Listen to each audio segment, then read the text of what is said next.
This is Punk Rock and Politics, and today's January 16th, 2018, and this is episode number 51. Let's do this. These days are strange, it's true. I would bomb the shit out of them. If you think that punk rock doesn't mix with politics, you're wrong.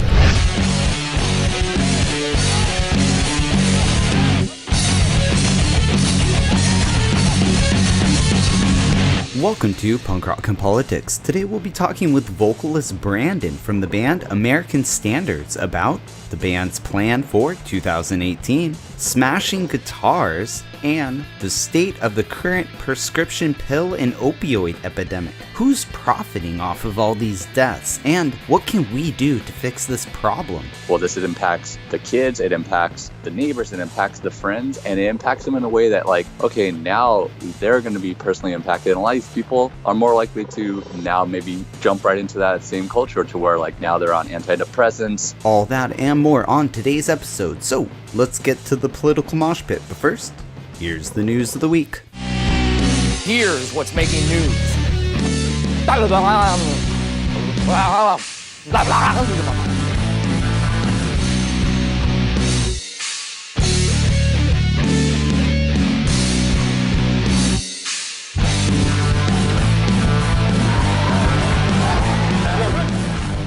Former Arizona Sheriff Joe Arpaio is running for the Arizona Senate seat, which will be open due to Senator Jeff Flake stepping down. Arpaio was recently pardoned by President Trump for his contempt charges. Very well chance he could be the next senator from the state of Arizona. Republicans and Democrats in the House come together to vote on the FISA Surveillance Reauthorization Act, which will extend the FBI's ability to spy on Americans without a warrant. It's good to see the Democrats standing firm against Trump's dictator tendencies. Oh, wait. But I guess the hashtags look really cool. Still no deal on DACA or the Dreamers program, which is expected to expire in March. DACA refers to children brought to the U.S. when they were under 18 and now are adults looking to gain citizenship. Trump has signaled that he will extend the DACA program if it is connected to the funding of the wall along the southern U.S. border. Oh, wait, but I thought Mexico was going to pay for that. Dolores O'Riordan, the lead singer of the Irish rock band The Cranberries, passed away yesterday at the age of 46. The cause of death is still unknown. It's not me, it's not my family. In your head, they are fighting with their tanks and their bombs and their bombs and their guns. In your head, they are crying. In your head, zombie. It's always difficult to lose such a great musician at such a young age. Rest in peace, Dolores. And that's the news of the week.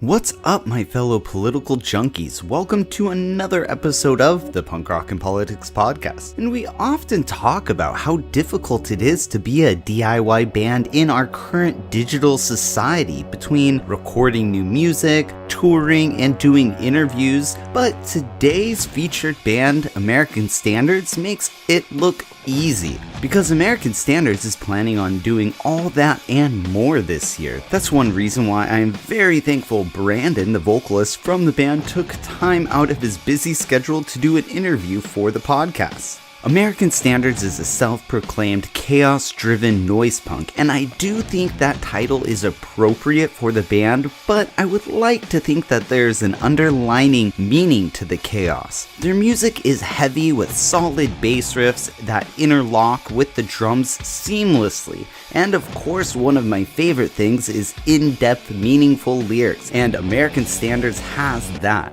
American Standards mixes clever song titles that are catchy one-liners that have a humorous but serious look at problems facing our society today. But before we get to the interview with Brandon, let's check out one of their songs. And speaking of clever song titles, here's Bartenders Without Wings by American Standards.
Bartenders Without Wings by American Standards, and I have the vocalist from American Standards here with us. Brandon, what's up, man? Hey, not much, man. I'm glad to be back on. It's been a while, almost a year. I think it was right before the last album came out. Yeah, it was right before the album came out. We were able to feature one of your singles from that, and then these songs are also from that album, the Anti-Melody. And I do have to say, man, the album titles are just hilarious and awesome. All of your album titles are so clever, man. Totally. Thank you. I like to give everybody like a nugget so they don't know exactly what it means, but if you dig into it, you know, you might find something, and it's at the very least amusing to me.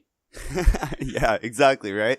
And they'll they have their own little niches. It's really cool song titles. So I know here we are in 2018. Like you said, last time we talked, it was 6 to 9 months ago, I think. And I know you and American Standards, you guys have a lot in plan for 2018. So what's some of the updates? Yeah, we've almost immediately after putting out Anti-Melody, we started writing some new music. We just, as of last week, depending on when this podcast goes up, started pre-production on some new songs, which I'm very excited about. So we're thinking it's probably going to end up being an EP or potentially a split EP, depending on how we go with it. We're going to be announcing our first tour here very shortly, which I could tell you will be in March, and we'll be going up through the West Coast and doing quite a bit in the Pacific Northwest. So we have a few shows in Oregon, a few shows in Washington, and looping back down. So that'll be really cool. Nice. And we're also looking at, you know, what the rest of the year looks like. So we've already kind of mapped out what we're going to be doing in around June, which will be East Coast. Mm-hmm. And then by the end of the year, going back through the Midwest. Oh, and so you're planning a full U.S. tour, essentially. Absolutely, yeah. Nice. And we're also trying to, if everything aligns, we've got a few really good friends out in the UK, and we've kind of said this every year. Especially once we started having some distribution from our albums out in the UK, mm-hmm. That we always would love to go out there. But now we think we actually have the things that we need to make it happen. So hopefully that for this year as well. Yeah, that's the UK is really big with rock and punk rock, and really punk rock and metal, and just that rock scene and music in general. I mean, the entire EU in Europe, they're really big with EDM and everything. But if you guys go over there, I think that would really, really be good. Then what an experience, to play in another, a whole nother country. That would be mind blowing, or a continent. Yeah. We're really looking forward to it. And I think it has something to do with just like oversaturation and overexposure. So it's almost the same thing that you see in the States. For example, we've been playing back home in Arizona for about 6 years now. People keep seeing the same show, and then eventually they stop going to the same show. So you have to kind of bring in a new crowd. But When we go play a small town, everybody comes out and has a great time because they don't get to see us as often. So I think you see the same thing just at a larger level for American bands that go overseas and play other places. If you could only see this band once in a year, or maybe once ever, it gives you more of a reason to go out rather than thinking, well, I'll just catch them next month when they play here. Mm-hmm, yeah, and I think on a flyers, or if you hear about a show's playing, and out here, if a show's playing, they're from Australia or they're from the UK, you might be, I might go check it out, because like you said, when am I ever going to see this band again? And it'd be kind of cool to check them out. And yeah, the reverse is same too here. We had the Beatles back in the 60s come here, and that totally revolutionized music. We were kind of oversaturated over here. So, I think it's a dual relationship, I would like to think. Yep. So that's I completely agree. Yeah, so that's a lot of stuff. I can't believe you guys are recording another album already and doing that US tour. So that's pretty awesome. So anyone out anywhere across America, if you check out this show, definitely check out American Standards and watch. If they're coming through your town, go check it out. And, their shows are always brutal. I haven't been to one, but I've seen a few live online stuff. I feel like we're constantly like pushing the boundaries and what's happening, man. We just played some shows this past week, and we've got some pictures that I'm going to be posting from them pretty soon here. It was some of the craziest times that I think we've ever had. This last one we just did, about 4 songs in, Corey, our guitarist, actually got kicked out of the venue because he was smashing the guitar against everything until he's just broke his guitar into like 5 pieces, and just, this whole stage is destroyed. And I this was not from a point of being a rock star. Like, he was genuinely mad, and when I looked over, I saw like just something in his eyes where I'm like, I've got to get out of the way here. I feel like I'm in a dangerous place. Was he mad just with something, or was he mad about the song, or you don't know? I think he had a number of things happening, probably maybe both in his life, but also with his equipment as well. And nothing seemed to be lined up. Yeah. Nothing seemed to be working. And yeah, so we played out the last song with just like bass guitar, drums, really? And vocals, which for like a band of our style, like you wouldn't think would work. And I was like, wow, this probably like did not go over great, with the crowd. So I had joked it off at the very end there. And I said, normally we only get through 2 songs with guitar. Tonight, you guys are lucky because we got through 4. And because I had nothing else to say, and I walked back to the merch booth and everything. And then everybody's coming up to us and they're like, that's the craziest thing I've ever seen. And I'm like, don't glorify this. Corey's going to be like, I might have a new shtick here I can run with. Yeah, I don't want Corey to do this every night. I don't want to be screaming over just a bass guitar for a song, Oh, man, that's hilarious. Yeah, well, when do you ever see a bouncer of their security throw out one of the band members? I don't think you really ever see that. I mean, maybe in the olden days, way back when, but man, that's punk, and that's something to experience, I would say. Yeah, I had several people come up to me and keep saying exactly that, like, wow, that was really punk rock. Yeah, that's totally punk rock, it totally reminds me of just, breaking your guitar, and, because we're kind of in this mentality of overproduced, cookie cutter, perfect created bands, and it's people want, after they play their show, they'll put their guitar back in their case and be gentle, and, it doesn't feel authentic anymore. And that, definitely sounds authentic as fuck. Yeah. I will say though, for once again, not to over glorify it though, because I love this. And how can Corey keep buying guitars anyways? He can't keep doing that. Yeah.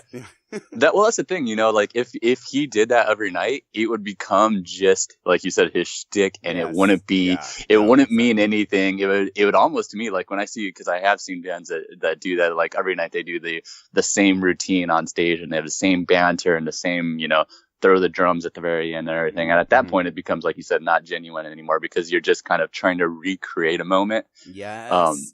Like the best thing I like about music is like when you feel it's like this unique, genuine moment that you'll never see again. Because the second you try to recreate it, it's almost like seeing a cover band at a bar. It's like, there's something off about this. It's not seeing the real thing, Oh, yes, that's such a good point. Because it was, Jimi Hendrix. He burned his guitar at Woodstock, I believe. And I don't think he was on like acid, and and I don't think he ever did that again. I mean, perhaps he did a few times, but like you said, that didn't become his thing. Like, at the end of every set, Jimi Hendrix burns his guitar. It was like, no, that was a one-time thing, and it just became iconic. And so, I totally agree on that. Well, yeah, and then I see like other bands that occasionally do that exact same thing. They throw some fire on their guitar, and you're like, for me, I cringe. I'm like, that's like. That's like, almost you're stepping really forcing on holy ground, Yeah. Exactly. Yeah. Well, hey, Corey, if you're listening, it was awesome, but don't do it again. Unless if you're really, really, really pissed one day in the future. But I'm just glad that guitar didn't hit me, So he because it has threw before. it. So he did throw it. He didn't just slam it. Yeah, he slammed it a few times. He threw it across the stage. Oh, wow. It was So like I said, you. I felt like I was about to get it on the other end of this. Okay, So, with the and sometimes, like I said, I do. I get that headstock in the back of the head, and there's actually videos online of Corey throwing his stuff around, but like swinging his guitar around, and actually me getting cranked in the back of the head with it. Jeez. So this time I was lucky. Well, hey, and it's only going to be crazier, especially a lot of these places when you do your tour. Some of the stages are super small, so Yeah, that's the thing. I can't even imagine when we started, we had the 2 guitarists. And I can't even imagine having an extra person on the stage anymore. Oh yeah. It's interesting, especially on the small stages. Well, speaking of like music and badass song titles, let's check out one more song before we get into the political mosh pit. Here's Danger Music, number 9 by American Standards. You make love beautiful, statistic, diamond eyes. You make pieces and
that was Danger Music number 9 by American Standards. And like I was saying earlier, man, dude, I love the song titles, but that one, even though it's a really awesome song title, it's more on a more serious note, more serious tone. You want to address that? Yeah. So Danger Music number 9 is really just about, I guess, the overprescription of drug, and just, I guess, not only that, but just how, like, the place that we've come to with just medical industry in general. When I was growing up, my mom got really sick, and I guess I didn't notice it as a kid. It just seemed like normal. But as I look back as an adult, I realized I spent a lot of my childhood with my mom kind of either sleeping in bed or sleeping on the couch because she was sick. She had an accident, which actually kind of, it was at work at when she was younger, where she ripped off, or not ripped off, but a machine caught her arm and ripped off some of her fingers.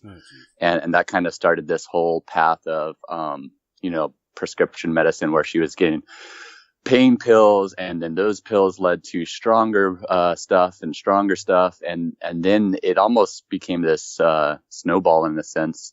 And I haven't talked about this much, so I apologize if I'm not super well spoken about it. Yeah, dude, but it's a deep subject. But yeah, so it became one thing and another, to the point where she was taking 30 or 40 pills a day. Oh wow. And it almost became for everything. She almost became the poster person for any commercial you would see on TV, for any random illness. Every time she would go into the doctor would then tell her, you need to start taking this. And then that would cause some side effects, and they would have her take something for those side effects. And to the point where now, she's, she actually just turned 60 recently, and she's, unfortunately in a, assisted care facility, 60 is fairly young for that. Most of the people in this place are, in their 80s and 90s. But it's because she's had so many adverse reactions that it's hard for her to, take care of herself. So I've kind of been very personally touched from that. And then I also know so many friends and so many other people that have as well. Another example of that is, my girlfriend. We've been together now for 9 years.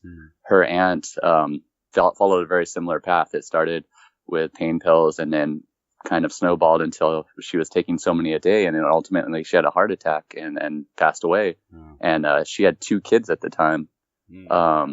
So she left these 2 very young kids, and now those kids, my girlfriend and I take care of them full time. Oh wow! From that same exact thing. So Danger Music number 9 is a lot about that. The whole idea that there's an incentive to kind of just push something to do the easy thing for doctors and keep pushing more pills and kind of looking for an easy fix, but not really understanding how these pills interact with each other and how they affect the person. So it's almost like we're becoming less human, and we're not really thinking of the person, and we're thinking of more like, we're almost treating it just like thinking of profit. We're thinking of profit, exactly. And it's not just the person who's addicted. It's like you said, their family, and not just their immediate family, but their outer family and anyone who's connected with them, their neighbors, because this creates, like you said, if a parent dies, now the kids have nowhere to go. So someone has to take care of these kids, and those are humans, and they need, most vulnerable humans, they need the most help out of anyone. And also their neighbors, get involved, because a lot of times it might start out with opioid or prescription drugs, but it could go much further into a deeper, more sinister turn. And you're actually out in Arizona, and I lived out in Arizona. We talked about this before for about 7 years, and I knew quite a bit of friends who were starting to get wrapped up into the opioids and starting to take prescription pain, Oxycontin and prescription pain drugs, and it slowly led into taking it and then doing it other ways other than just eating it, and then going into buying heroin. I never did it, but I saw some of my other friends slowly decline into that. And then once you're in that world, you're surrounded by those people and by that negative, bad energy. So my brother-in-law he kind of went down the same path, but he totally started same thing on prescription pain pills, and it just one thing led to another. And what happened is it's the craziest thing. He actually got in a car wreck because he was high on prescription pain pills, totaled his van when he was working, totaled his van, destroyed his legs. But what ended up happening when he went to the doctor, they ended up giving him more prescription opioid pain pills because they're like, oh man, you must be in a lot of pain. Because your legs are messed up. And so, and then he overdosed a few times and they saved him, and he never, every time they asked for help, do you want to go to rehab? And, he always said no. And he ended up one time he overdosed. It was too much. And same thing with, your situation. He left 3 kids, thankfully at least his wife is still around, but it's unfortunate for her because it's devastating, so hard. But like you were saying, it's not just the person, but it's everyone around. And we're going to mainly kind of, I think, talk about the, prescription drug epidemic and the, the pharmaceutical companies and who are really making a lot of money off this. But also it's kind of the lack of availability of rehabilitation, the stigma around drug abuse, and how we don't want to help people, or, oh, they're just druggies because it's their own fault. I mean, you see a lot of this and hear a lot of this, I'm sure. Yeah, no, I think it starts off with, like you said, there's an incentive to push things and to make a profit. There's also, it almost starts in a sense that rather than going to the basics of saying, okay, what can we truly do? Like you said, are there other resources that we can do even before we get to the point of, where we're saying, is there rehab for the drugs themselves? But is there something we can do to help the pain or to help, even if we're not talking about opioids, just medicine in general? Are there more lifestyle changes? Is there simple things like diet and exercise and things like that could potentially prevent having to get down this path of just pills on top of pills on top of pills? It's this desire for an easy fix. But then once it does become a problem, how do we truly, like you said, remove the stigma and find out how we can get past this? Because I can imagine how depressing and hard it has to be for someone to feel like you said, you're stigmatized and you're just cast aside as being, a druggie, when obviously no one wants that. But once it becomes that, it probably feels like you're just trying to climb out of a hole that's continually getting deeper. Oh, it's insane. And all this happened in Arizona, and you're out in Arizona. I don't know if just out here in California, since I've been back, I haven't gotten out and gotten around enough. I know the heroin and opioid addiction is horrible everywhere, but if for some reason it really seemed bad in Arizona. And I actually had another friend, he tried to go, speaking of getting in a hole and just falling further in, tried to go to rehab one day. He's like, I'm hit rock bottom. Today's the day I'm going into rehab. I need to make a change. And he just walked in, with his stuff. And they're like, oh, we don't have any open beds. You need to fill out these forms and sign up. And then maybe in 2 weeks, come back. And hopefully if we have a bed, we can take you in. Luckily enough, he did that. And he has enough support system around him that he was able to do that. And he's clean now and he's doing amazing. But the problem is most people in that situation wouldn't come back in 2 weeks or wouldn't be able to. So it would be a deterrent. Yeah, that kind of blew my mind. Like, if someone's at rock bottom and they really want change now, they should be like, well, we don't have any beds here, but hold on, I'm going to call our sister facility and a van's going to come here, pick you up and take you there. It's just, it's really unfortunate. So I do have a few stats. Yeah, they have to almost take like ownership of the problem, right? And they're like, I feel like there has to be accountability on all ends. Accountability for the person, the patient, the doctor, the like you said in this scenario, the resource facility. Yeah. It's almost like when you call like a customer service line anywhere and they say, oh, we can't help you. And then they don't even tell you who can help you. Yeah. It's the same thing. Like you said, they should be trying to find out like, okay, we might not have the bed, but obviously this person still needs help here and now. And 2 weeks may be too long to wait. But it's almost, in my view, it almost seems like our culture, our society at that point, we're like, oh, you as a human, you're disposable. We're done with you. It almost seems like that's how we view people who are at that point in their life. which is fucking nuts because we can rehabilitate these people. And if they don't die and don't get further worse, they're going to help their community and their families, and it's a ripple effect. It helps everyone. But I think a lot of people only see, it goes back to the stigma around it. But some of the statistics, it's about 570,000 people die annually in the U.S. due to drug use. But it's basically... And 60% of that or so is like the opioid problem in general, I think. Well, it's 480,000 is related to tobacco, which that's mind blowing. Oh, wow. That's mind blowing that it's that high. And then 31,000 is alcohol. It's nearly 22,000 is overdose from illicit drugs, and then close to 23,000 due to overdose from prescription pain relievers. So really the big killer is tobacco, which that's mind-blowing. I had no idea it was 480,000 a year. Yeah, it's nuts. Yeah, I know. Wow. But to illicit drug use, 22,000, but to overdose from prescription pills, it's 23,000. So more people are dying from prescription pills than they are from heroin and cocaine and all sorts of other, ecstasy. But how many of those 22,000 who are dying from heroin started on prescription drugs? Oh, yeah. Yeah, that's very true. It was, like you said, it's just that it's almost a gateway into the next thing, right? Because it's cheaper almost to do the illicit drugs than the prescription. Yeah, and it's a lot safer because a lot, they're trying to break down on a lot of the doctor shopping and a lot of the doctors who are overprescribing, but it's kind of like the genie's out of the bottle because here's another, and all these statistics are from the CDC.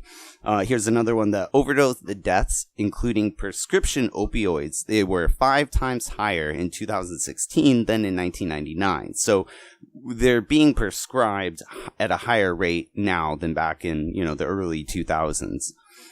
And this is just 2016. I'm sure once the new statistics come out, it's going to keep going up. And then the opioid prescription, it continues to fuel the epidemic because today 40% of U.S. opioid overdose deaths include a prescription opioid. So once again, like we're saying, 40% of all opioid deaths, they're including a prescription. So this is basically being pushed onto people from the pharmaceutical company in order to make money, which is just crazy.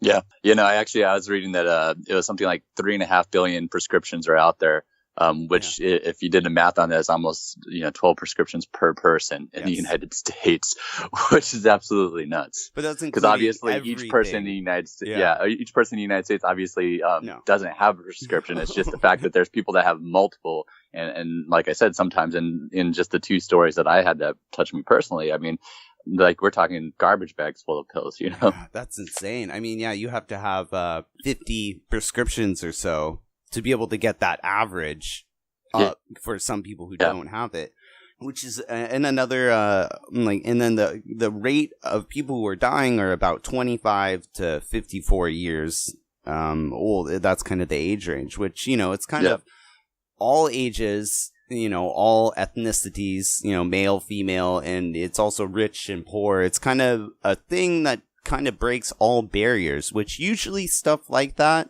it's really easy to create change, which is kind of weird that this hasn't caught on like that. Because, we were talking about what are we going to address in the show, and this crisis came up, and we both have someone who this affected us, and I think a lot of people have someone who they know directly or indirectly that has been affected by the opioid crisis and the overprescription of America, and it's kind of why haven't we been able to talk about it or get anything really done? What do you think about that? Yeah, I think one thing that I think it's important to say is at the beginning, because I feel like you have this, or a lot of people do have this inherent trust in the system, right? They have this inherent trust within their doctors, that their doctors are doing the right things and are on their side, that the insurance companies are also there to help you and all this other stuff as well. But I think you have to, I think as a person, have to take accountability for your own health, and you have to ask questions. So when you're before you get to this point where it is the problem, you have to really, do your research and understand and ask the right questions up front. And the doctors have to take that accountability too. I think about myself, for example. I had one hell of a year, the year before where my father passed away and two of my grandparents passed away, and both are all of cancer. And because of that, I had to go through all these screenings, and it was so difficult to do that because there's so, like, my insurance, like I have fairly good insurance. I'm with a great company, but it was so difficult just to find out, like, how can I not pay an arm and a leg just to have these preventative screenings? And then calling the insurance company, and like the insurance company says, I don't know how much it costs, talk to the provider. The provider says, I don't know how much it costs. It depends on what the insurance company is going to pay. So you just don't know anything. There's no transparency in the system at all. So it just felt that they would want to be like, oh, you want to go get tested? Oh yeah, let's do it. Because if you get tested, it's going to be much cheaper to take care of it if you have stage 1 or something that's just something small, rather than waiting and having stage 3 cancer and, oh, you're on your deathbed, we got to do chemo. That's crazy.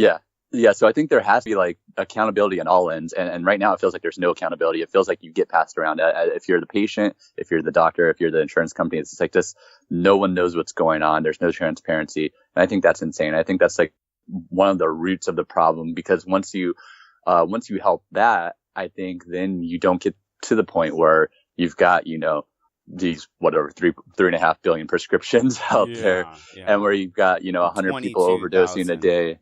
22,000 a year overdosing. Well, 22 to 40,000. Who knows how many were started on prescription drugs. So I think that's one piece where you can stop it from getting worse. But I think that at the point where we are, we really have to understand that, like, now we have to put a concerted effort into helping the people that are already out there, because something I also don't know that, or at least we haven't talked about, but I don't hear a big conversation around is, like maybe how you mentioned, like, well, this impacts the kids, it impacts, the neighbors, it impacts the friends, and it impacts them in a way that, like, okay, now they're going to be personally impacted. And a lot of these people are more likely to now maybe jump right into that same culture, to where, like, now they're on antidepressants and they're on these other things, drinking or something, or drinking, or another vice. There's other vices that come, whether it be medical or self-prescribed or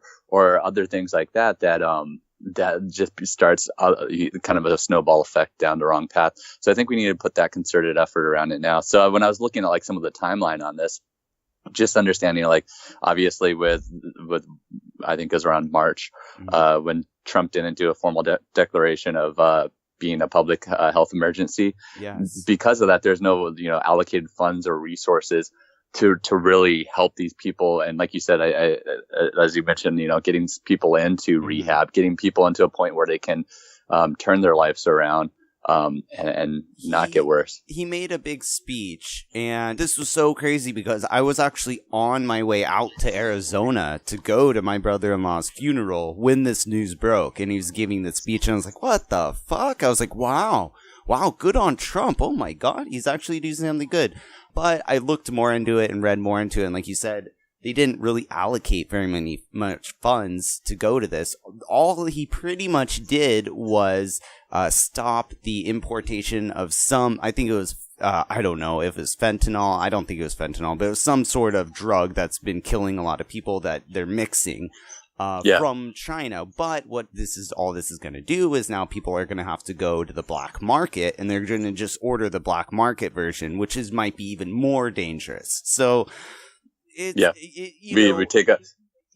supply and demand. As long as if the demand is here, there somewhere with the internet and shipping from anywhere across the globe, you can't stop the supply coming in. We have to really focus on the demand and focus on the addiction and why people are addicted. Like, I think you're saying, if we could focus all the way before this even becomes a problem, we don't even have to deal with all this other stuff. That would only be an extreme case. It wouldn't be a normal case now, which is it shouldn't be a normal case where, a suburban house mom has to go to rehab because she broke her leg at one point. That shouldn't be the norm. And like you said, I mean, it's like if you have a container full of water with tons of holes in it, if you just plug up one hole, it's just going to find its way out through another hole. So it's, what we're doing right now, I don't think is addressing it. It's just maybe, like you said, making it more dangerous to begin with. Yeah. Well, and it also goes back, it all goes back to profit. And it really pisses me off so much because another thing, if you do overdose and if you're overdosing and you need, there's a shot, it's called Narcan. It's $400 for the shot, and the Senate actually passed a law that says that this one Narcan is protected under the monopoly law. So the other, the patent law. So it's still only one you can buy. But because, public safety, they're like, oh, it's such a important drug. We don't want a generic version coming out and then that one not working properly. But it's like bullshit. When do generic drugs ever not work as good as the actual ones? So that's just whole bullshit. But it's, if you're having an overdose, we're going to have to use this shot that costs $400 or more, depending on where you are, who's charging you for it. It's crazy. Like I said, it seems like a lot of these people, they're just, our society's like, well, we're either going to profit off you or we're just indisposable and you could just die. Yeah. People can't afford to live at that point, right? Yeah. If you can't afford to get the shot, I mean, what are you going to do? Or if you don't have health insurance, which this is kind of like steering in a different direction, but it's all related. Like you said, there's a million holes in this bucket, and that's why this is such a big, complicated issue. And that's why I was really excited that we were going to address this and try to kind of tackle it. But with Trump, the tax bill, they actually passed the repeal of the individual mandate, which I have mixed feelings about. But overall, at the end of the day, what that means is less people are going to have health insurance. So if something does happen, this is gonna have to come out of their pocket, and those people probably won't be able to afford it. True, or they'll end up in places like the emergency rooms and things like that, where what will happen will still happen, but it'll still be a drain on something. And I mean, when we talk about the insurance companies, kind of going back to that, it's kind of insane because since there's no transparency in that, and they can charge whatever they want, and there's people that aren't insured or underinsured, and so on and so forth. I think when they get to the point where you don't even know if they're going to charge you, $500 out of pocket or $5,000 out of pocket or $50,000 out of pocket, they can do whatever the hell they want. And for them, there's obviously a clear incentive to keep charging more and more and more until there's a breaking point. And that's why it makes it harder, right? Because then to get onto an insurance plan, especially if you're not through a company that's offering something that's affordable, it makes it absolutely impossible.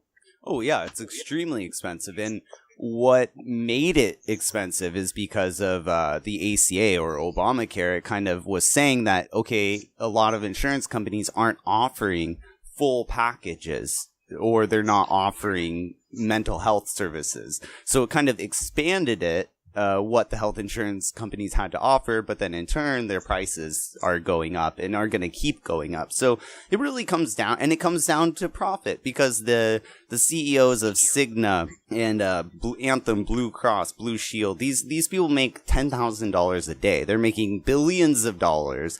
Their stock holders are making millions of dollars, and all that money is coming from denying people coverage or overcharging people for health insurance, which exactly. How the fuck can someone sleep at night like that?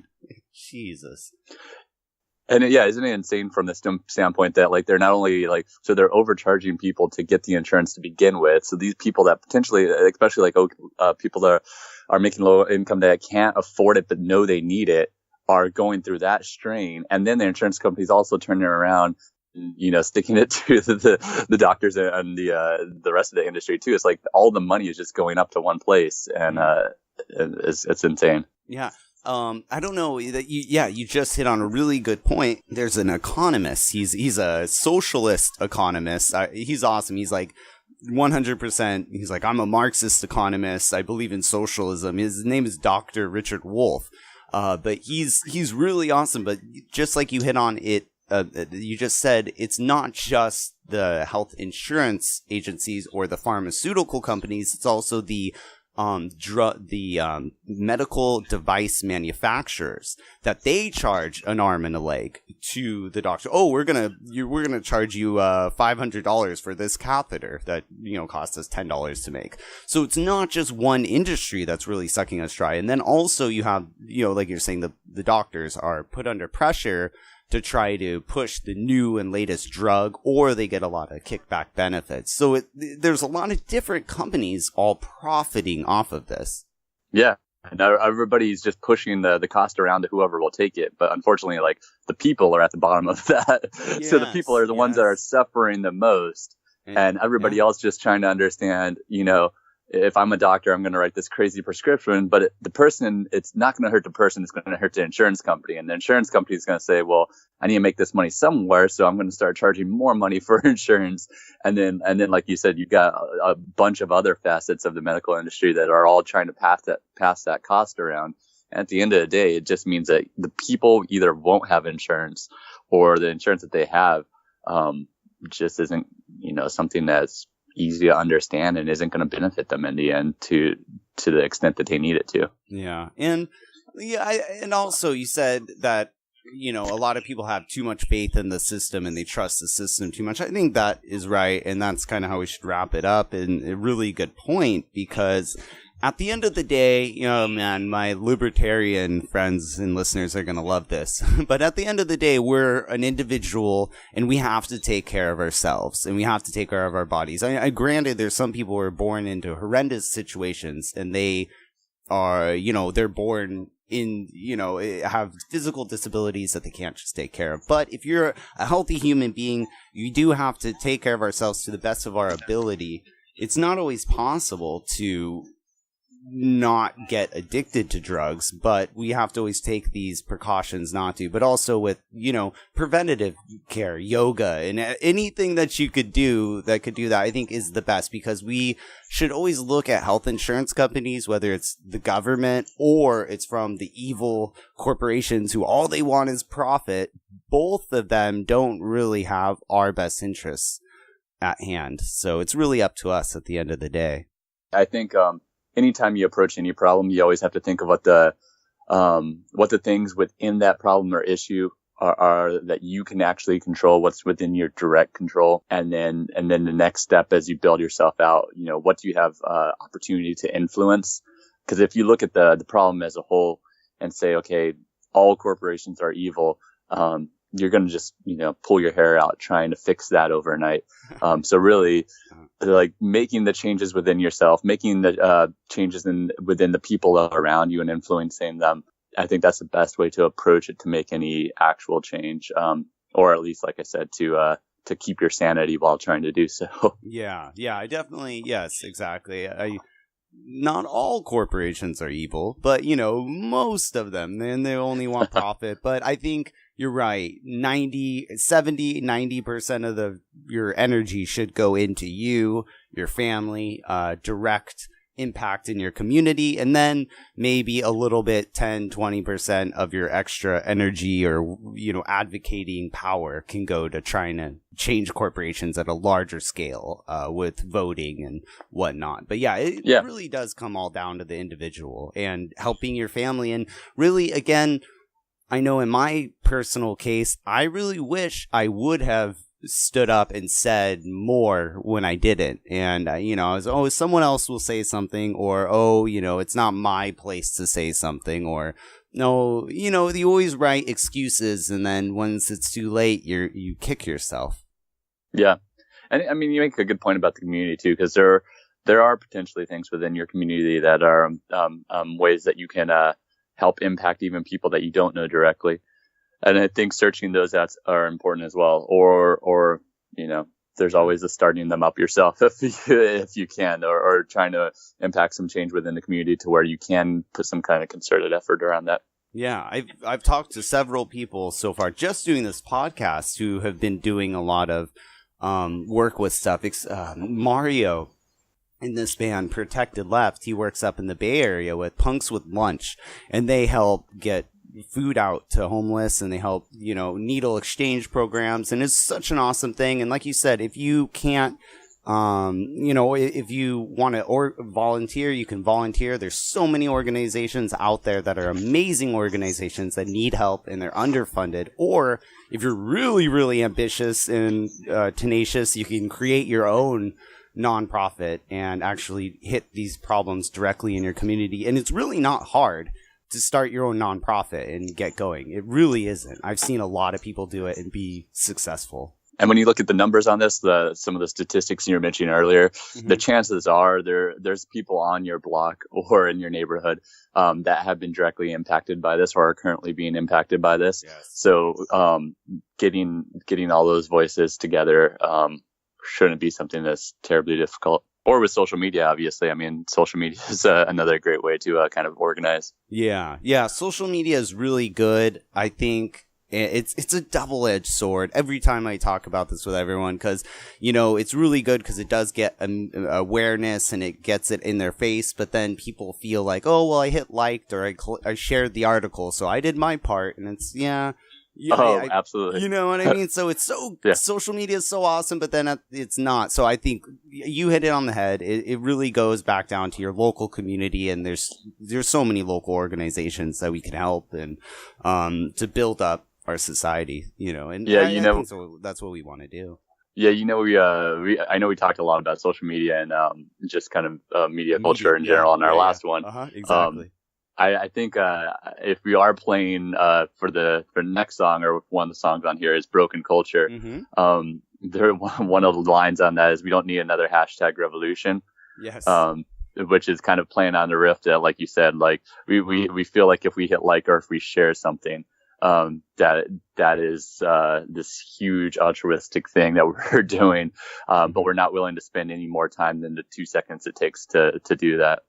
Yeah. And some people aren't even willing to do that. Yeah, because you have the next hashtag movement, and then a few months later, it's over, and you have the next one. So, I love that, dude. Once again, with the sick ass lines and the titles, it's so awesome. So, before we wrap it up and before I let you go, where can everyone find American Standards music? But more importantly, information on your upcoming tour. Yeah, pretty much. Honestly, anywhere you go /American Standards, if you look us up on any of the social media, Facebook, Twitter, Instagram, Tumblr, we're on all those under American Standards. You can find us on any of the streaming platforms. So if you use Apple Music, Spotify, Google Play, we're on all those as well. And as for touring, outside of those, which you'll find us, the tour dates on pretty much all those platforms as well. A great app that we use is Bands in Town, which is the Bands in Town app. It'll send you emails about any time we're in your area. And also it kind of recommends other bands based on what you like. So you can find new music as well. So that's a great app to follow us on. Bands in Town. That's a great app. I've used it personally as an artist and as a fan. I think personally as a fan, that app is phenomenal. As an artist, man, that thing is a bitch to or it used to be. I don't know. They might have fixed it, but it is hard to update your shows and to keep it streamlined. But as a fan, that app is it's so awesome, and it integrates with Facebook, and like you said, it'll show you new bands, and it'll just give you alerts. Hey, this band's playing in town, and I'm glad you plugged that app. That's a really good app. Yeah, no, that's a great way for us because when we do say, look on Facebook and you'll find it. I mean, if we post it, maybe you'll see it in your feed, but most likely you won't with those algorithms. It's almost important for you to go out and either search it yourself or to have something like that sends you an email. And it reminds you, it notifies you no matter what. It doesn't decide if the algorithm wants you to go to the show or not. Yeah, not yet at least, until Facebook buys it. Yes, once Facebook buys Bands in Town app, then it will do that. Oh, God. Zuckerberg.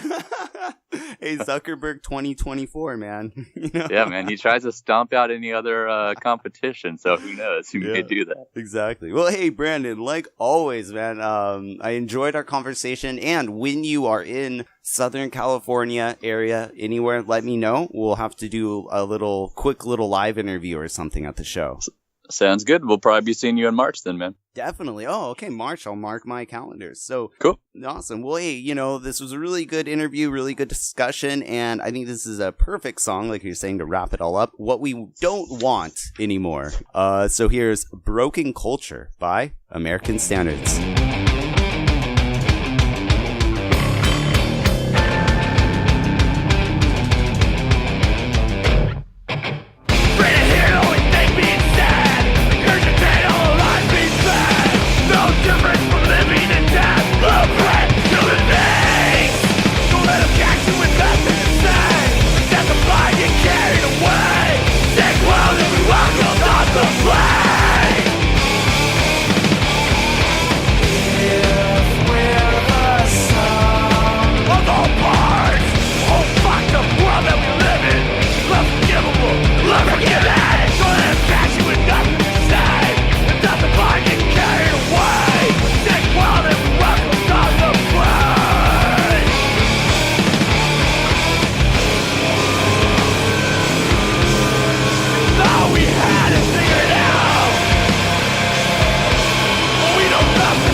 Thanks for checking out Punk Rock and Politics. If you enjoyed the show and the information brought to you, please subscribe and share the podcast. It helps us here at Punk Rock and Politics, but more importantly, it helps the featured bands gain exposure. Also, if you know any bands or musicians who would like to join the Political Mosh Pit and have their music featured on the Punk Rock and Politics podcast, please email us at punkrockandpolitics@gmail.com. Thanks again, and we'll see you next time. And rock on, political junkies.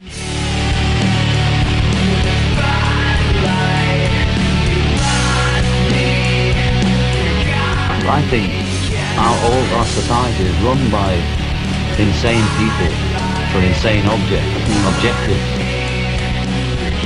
Doing a better job of talking to each other. The left hand now knows what the right hand is doing. Look at those hands. Are they small hands? And he referred to my hands. If they're small, something else must be small. I guarantee you there's no problem. I guarantee it. Zuckerberg.